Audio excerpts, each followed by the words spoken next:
Hello everyone, good morning. Welcome back to my channel G family blog. I hope তোমরা সবাই ভালো আছো।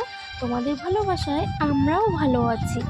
প্রচণ্ড গরম পড়েছে বেশ কদিন যাবৎ, ভীষণই গরম, গরমে অস্থির, কিন্তু গরমে থাকাই যাচ্ছে না।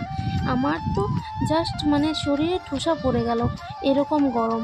তো তোমাদের দাদাভাই চলে গিয়েছে কাজে, তাই আমি ভাবলাম আজকে রোজ দিনই তো চা খাই, আজ না হয় চার বদলে আমি একটু শরবত করে খাই।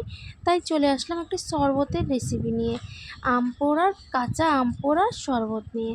তো দেখো, গাছ থেকে কিন্তু তোমাদের সামনেই পেড়ে নিয়েছি একটা আম, আর আমটাকে পেড়ে ভালো করে পুড়িয়ে নিয়েছি, আর তাতে নিয়েছি একটা লঙ্কা পুড়িয়ে, তার সঙ্গে দিয়ে দিব স্বাদ মতো নুন, আর চিনি, আর দিব দুটো লেবু পাতা। আর আমটাকে ভালো করে কচলে নিলাম, আর লঙ্কাটাকেও সঙ্গে ভালো করে কচলে নিলাম, নিয়ে একটি জলজিরা তাতে দিয়ে দিলাম, দিয়ে সুন্দর করে ঘাঁটতে থাকলাম।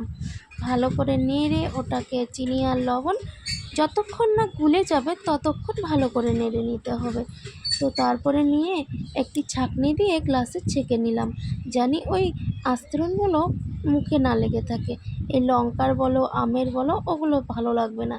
তো দেখো, আমার শরবতটা কিন্তু একদম রেডি হয়ে গেছে। এই যে আমার ছেলে আর মেয়ে, আমি খাবো, আর মেয়ে যেহেতু খাবে না, তো তার জন্য কিন্তু ওকে দিব না।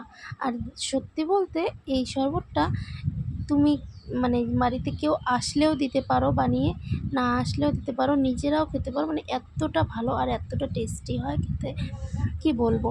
তো আজকের মিনি ব্লগটা এখানেই, টাটা, সবাই ভালো থেকো।